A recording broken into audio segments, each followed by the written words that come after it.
ہماری کنفیوژن ہے نا وہ یہ ہے کہ اسلام ایسی پابندیاں عائد کر دیتا ہے بندے کے اوپر کہ ان کی وجہ سے شاید ہم کوئی نئی سوچ نہیں سوچ سکتے.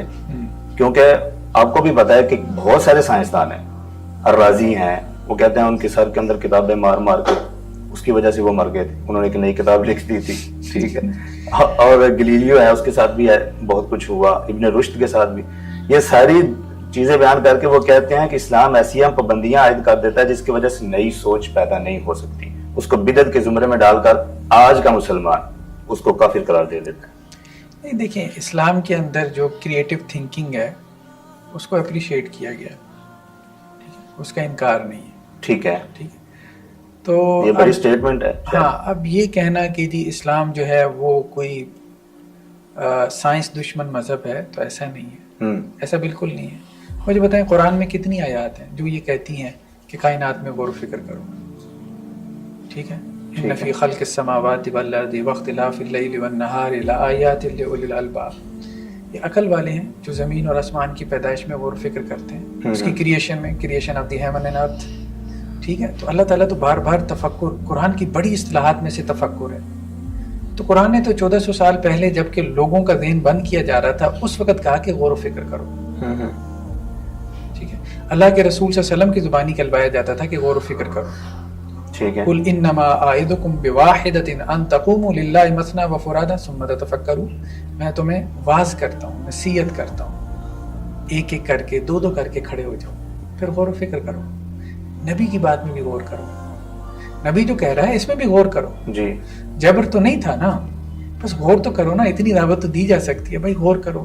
اکیلے بیٹھ کے کر لو, دو مل کے غور کر لو کہ تمہارے نبی ٹھیک بات کر رہے ہیں کہ نہیں کر رہے.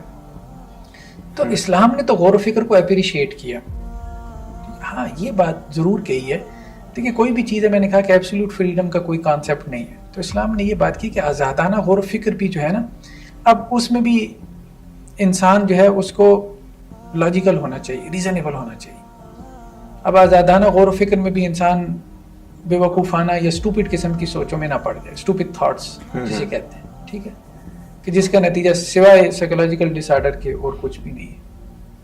صحیح. باقی ٹھیک ہے کہ آپ کریٹو تھنکنگ کریں جس میں آپ اپنے لیے, سوسائٹی کے لیے پروڈکٹیو ہو سکتے ہیں. ٹھیک ہے. جو قرآن مجید کے اندر یہ مقدمہ ہے کہ افلا یتفکرون, بہت ساری جگہوں پہ ہے, غور و فکر کا اسلام نے جو اجازت دی ہے, کیا وہ غور و فکر اسلام نے اس کو اسپیسیفائی کیا ہے کہ آپ نے انسان کی تربیت کے حوالے سے غور و فکر کرنا ہے, یا آپ ایجادات کے حوالے سے بھی غور و فکر کر سکتے ہیں؟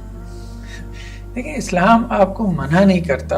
ایک تو یہ ہے کہ کائنات میں آپ غور و فکر کریں, کائنات ایون کہ اب آپ دیکھیں کہ پچھلی قوموں کے بارے میں قرآن نے کہا افلم یسیروا فی الارض فینظروا, زمین میں چلو پھرو, سیر و سیاحت کرو, ٹھیک ہے, دیکھو اللہ نے پچھلی تہذیبوں کے ساتھ کیا کیا, ٹھیک ہے. سویلائزیشن تھی بڑی بڑی, اب دیکھیں آپ آج پچھلی تہذیبوں کا جو عروج و زوال تھا, بڑی بڑی سویلائزیشن تھی, رومنز تھے, گریکس تھے, جی جی, کیوں دنیا سے مٹ گیا؟ یہ ہسٹری کا موضوع ہے نا. تو قرآن کہتا ہے آؤ غور و فکر کرو, ٹھیک ہے. قرآن آپ کو ایک نیا زاویہ نگاہ دیتا ہے. قرآن کہتا ہے جہاں آپ دیکھ رہے ہو کہ میٹیریل جو ہے وہ اسباب تھے, ریزنز تھیں ان کے زوال کی, ٹھیک ہے, تو قرآن کہتا ہے کہ نہیں, ایک اور بھی وجہ تھی کہ خالق کی نافرمانی. اس کو بھی ذرا ایڈ کر لو, اس پرسپیکٹو میں بھی ذرا دیکھ لو, ہاں, ٹھیک ہے. تو آپ کی جو وجہات النظر ہیں, آپ کے جو ویو پوائنٹس ہیں, قرآن ان کے اوپر اضافہ کرتا ہے. ذرا اس طرح سے بھی دیکھنے کی کوشش کرو. قرآن نے منع تو نہیں کیا آپ کو غور و فکر سے, ٹھیک ہے. تو آپ اپنی ہسٹری میں غور و فکر کریں, اپنے پاسٹ میں, ماضی میں. انسان اپنے ماضی سے کیسے جو ہے وہ لا تعلق رہ سکتا ہے؟ نہیں لا تعلق رہ سکتا, ٹھیک ہے. لیکن اب آپ یہ نہ کہیں کہ جی 10 ہمارے جو ہے وہ ویو پوائنٹس ہیں, اب 11واں مذہب سے نہیں لانا. بھائی کیوں نہیں لانا؟ ریسٹرکشن تو آپ لگا رہے ہو, ایسے ہی ہے, ٹھیک ہے. آپ بائبل کو اگر ایز اے ریویلیشن نہیں لیتے, ٹھیک ہے, وحی کے طور پہ نہیں لیتے, ہسٹری بک کے طور پہ تو لے لو. بھائی بائبل کل تو نہیں نا لکھی گئی, صحیح ہے. تو آپ کیا ہسٹری ایک ڈسپلن ہے نا, ہیومن ہسٹری, انسان جب سے چلے آ رہے ہیں ان کے خیالات تھے, آپ ٹھیک ہے, آپ اسٹڈی کرتے ہیں ان کو, ٹھیک ہے. تو یہ بڑی بڑی جو ہے وہ سویلائزیشن تھی, سومیرینز تھے, اکادینز تھے, ان کی ٹیبلٹس دریافت ہوئی ہیں, وہ یہ سوچتے تھے ان کے خدا کے بارے میں. تو بھائی جیوز بھی تھے, ٹھیک ہے, آج سے 1500 سال پہلے, اور سوری 3000 سال پہلے, ٹھیک ہے, وہ یہ سوچتے تھے. تو ایز اے ہسٹری بک جو ہے وہ آپ بائبل کو کنسلٹ کریں, ٹھیک ہے. قدیم ترین آپ کہیں کہ جی ہسٹری جو ہمارے پاس محفوظ ہے وہ بائبل کی صورت میں ہے, ہیومن ہسٹری. تو مسئلہ یہ ہے کہ ہمارے ہاں بھی ایک جو دوسرا جو ایک طبقہ ہے نا جو کہتا ہے کہ جی ہم لبرل سوچ کے حامی ہیں, بیسیکلی وہ لبرل سوچ کے حامی نہیں ہے. اچھا ٹھیک ہے, وہ تو آپ کی سوچ کو محدود کرتے ہیں. اچھا وہ محدود کرتے ہیں, ظاہری لیکن بات ہم تو الٹ سنا ہے, بہت سنا ہے. ہاں وہ محدود کس طرح سے کرتے ہیں؟ وہ محدود اس طرح سے کرتے ہیں کہ جی آپ نے مذہب سے کوئی پوائنٹ آف ویو نہیں لینا. ٹھیک ہے. آپ نے مذہبی ریلیجس پرسپیکٹو سے آپ نے کوئی چیز, اب مثال کے طور پہ اب دیکھیں اسٹیفن ہاکنگ نے یہ بات لکھی ہے. صحیح. اب اسٹیفن ہاکنگ جو ہے بہت بڑا سائنسٹسٹ ہے, کہا یہ جاتا ہے واللہ عالم, اب سائنسٹسٹ طے کریں گے, لیکن میں اس کے قد کے اعتبار سے یہ بات کر رہا ہوں. ٹھیک ہے. کہ آئنسٹائن کے بعد کہا جاتا ہے کہ جی وہ ایک بڑا اس کا نام ہے. صحیح. بلیک ہولز میں خاص طور سے جو کانسیپٹس تھے, پھر a brief history of time اس کی جو گرینڈ ڈیزائن ہے. اسٹیفن ہاکنگ نے یہ بات لکھی ہے کہ جو ہمارے امریکن سائنسٹسٹ ہیں رشین سائنسٹسٹ کی ریسرچ نہیں پڑھتے. اچھا. ہاں باعث ہیں.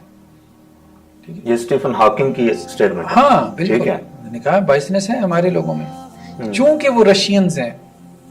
ٹھیک ہے, اور کیپٹلزم اور کمیونزم کا آپس میں وہ ہے. ٹھیک ہے, کہنے کا مقصد یہ ہے کہ یہ بائسنس آپ کو ہر جگہ یہ نہیں ہونی چاہیے. ہم یہ نہیں کہہ رہے. اچھا. ہمارے اصل میں دکھایا یہ جاتا ہے کہ جی یہ صرف جو ریلیجس فیکٹر ہے اس کے اندر ہے. لیکن بات یہ جیسے آپ ٹیررزم کی بات کرتے ہیں, ٹیررزم میں ایک religious factor involve, religious element involve ہے ٹیررزم دہشت گردی میں. ٹھیک ہے, لیکن آپ کا کیا خیال ہے صوبائی بنیادوں پہ ٹیررزم نہیں ہوتا؟ پنجابی جو ہے بلوچستان میں چلا جائے تو اس کی ٹارگٹ کلنگ ہوتی ہے. بالکل. ٹھیک ہے, اردو سپیکنگ نان اردو سپیکنگ, ٹھیک ہے, لینگویج کی بنیاد پہ ٹیررزم نہیں ہوتا. کراچی میں کتنے لوگ جو ہے وہ مطلب نان اردو سپیکنگ وہ بھیڑ چڑھ گئے. ٹھیک ہے, آپ کی ایک خاص تنظیم نے ان کو, سیاسی بنیادوں پہ دہشت گردی نہیں ہوتی. ٹھیک ہے, تو کہنے کا مقصد یہ ہے کہ جب آپ کیا کرتے ہیں کہ جی ایکسس آف ایول جو ہے نا وہ صرف ریلیجن ہے, یہ دکھانے کی کوشش کرتے ہیں کہ ساری برائی بس جیسے مذہب کے گرد گھوم رہی ہے. برائی کو فوکس کریں, وہ برائی جہاں پہ بھی ہے آپ اس کا انکار کریں.